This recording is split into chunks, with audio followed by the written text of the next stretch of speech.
काय झालं? सगळं ठीक आहे ना तिकडं? मी तिकडे गेलोच नाही.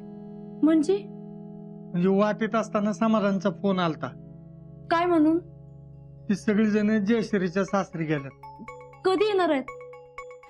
आता काय माहित. अहो पण शीतलला तर भेटून आला असतं की. अगं समाधान घरात नसताना कसं जायचं त्यांच्याकडे? बरोबर दिसत नाही ना, म्हणून परस्पर कारखान्यावर गेलो. म्हणलं समाधान आल्यावर मगच जाऊ भेटायला. अहो पण तिला काय अडचण नाही ना, ये तर बघून यायचं की. आता शीतलला काय अडचण असेल तर ती फोन करेलच की. आम्ही ना सांगत होती यास्मिन रात्रीच घरी आल्या म्हणून. काय? होय. का?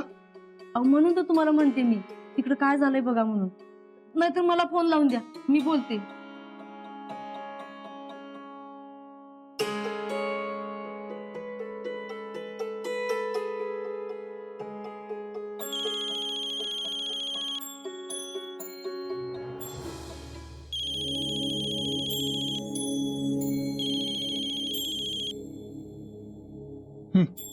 ठीक आहे, बोल.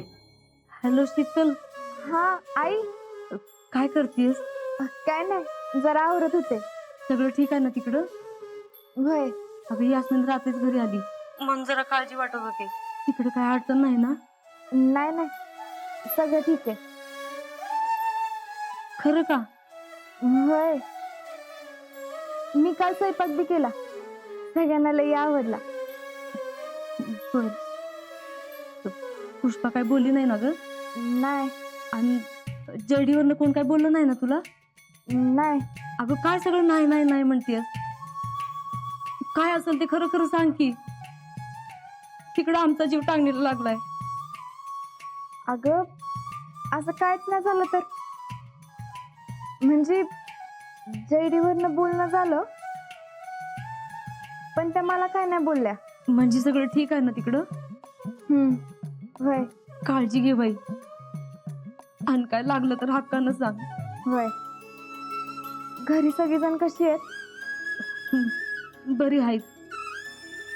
तू काय काळजी करू नका, मी घेईन सगळं सांभाळ. हॅलो, ठेवते आता, नंतर फोन करते. हा, काय झालं? अहो फोन ठेवला तिनं. समाधान, काय झालं तिकडं?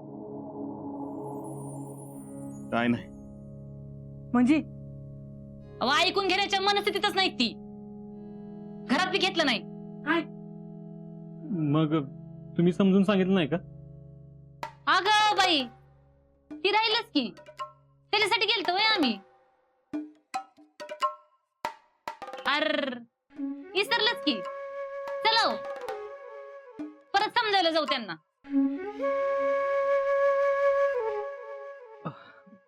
तसं नाही, म्हणजे ज्याच्यासाठी गेलतो ना ती बोलायची अक्कल आहे की आम्हाला, पण त्याने ऐकून घ्यायला पाहिजे ना. वाटेल तसं बोललेत ती. होती नव्हती तेवढी समजी लायकी काढली लोकांमध्ये आमची.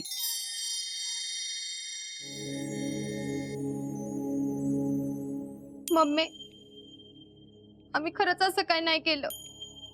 अगं आम्हाला माहितीये, पण त्याने ऐकून घ्यायला ना ग बाई.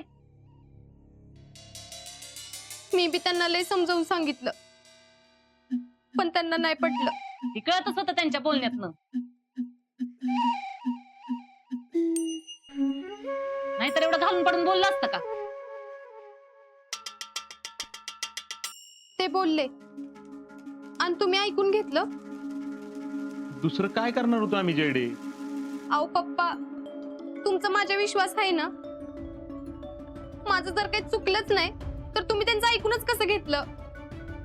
अगं आम्हाला बोलूच दिलं नाही तर, आणि घरात बी घेतलं नाही. तीच तर सांगतोय ना आम्ही. ज्या घरात माझ्या आई वडिलांचा अपमान झालाय त्या घरात पुन्हा मी पाऊल बी ठेवणार नाही.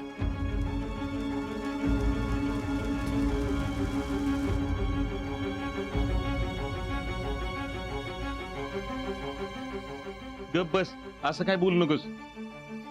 रागाच्या भरात बोललेत ते. त्यांचा राग शांत झाला की मी परत एकदा जातो त्यांच्याकडे. नाही पप्पा, ज्या माणसानं माझ्या घरातल्यांचा अपमान केलाय त्याचं तोंड बी बघायचं नाही मला.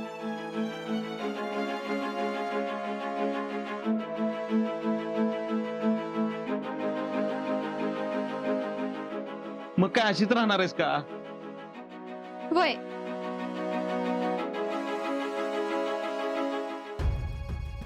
अहो या संसाराला काय अर्थ आहे?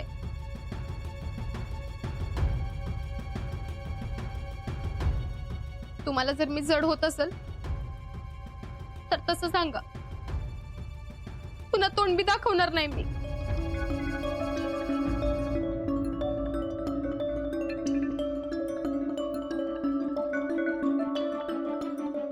जेडे जेडे अगं थांब. शीतल, नको थांबवू शीतल मला. अगं असं तडकाफडकी निर्णय नको घेऊस. अगं मग काय करू? उद्या तर अजिंक्य तुझ्या बरोबर असं वागले तर तुझ्या घरचे तुला समजून घेतीलच ना.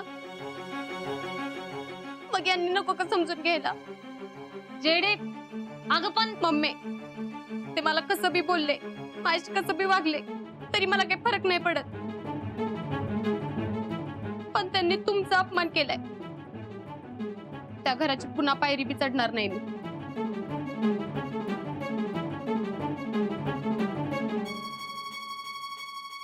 आता फक्त तुम्हाला एवढंच सांग की मी या घरात राहायचं का नाही. अगं आम्ही काय सांगणार? ही घर तुझ्याच नावावर आहे की, तुझंच घर आहे ही. पण संसाराचं काय? अगं कसला संसार? ज्या माणसाचा माझ्या विश्वासच नाही, ज्यानं आमच्या मैत्रीचा चुकीचा अर्थ घेतला. तूच सांग, त्या माणसाबरोबर कसा संसार करायचा? अगं तसं नाही जेडे. बाईला आपलं घर, आपली माणसं, आपला संसार महत्वाचा असतो ग पुरी. जीजे, आता हेच माझं घर आहे आणि हीच माझी माणसं. मला नाही जायचं कुठं.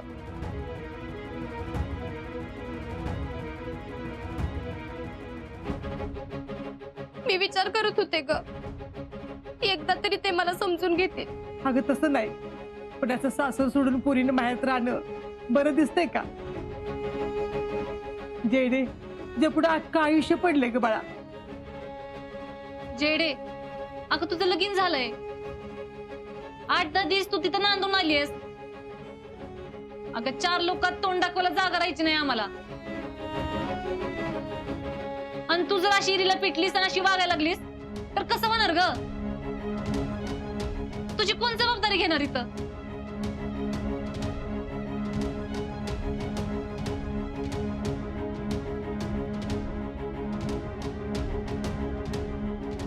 मामी असं का बोलताय?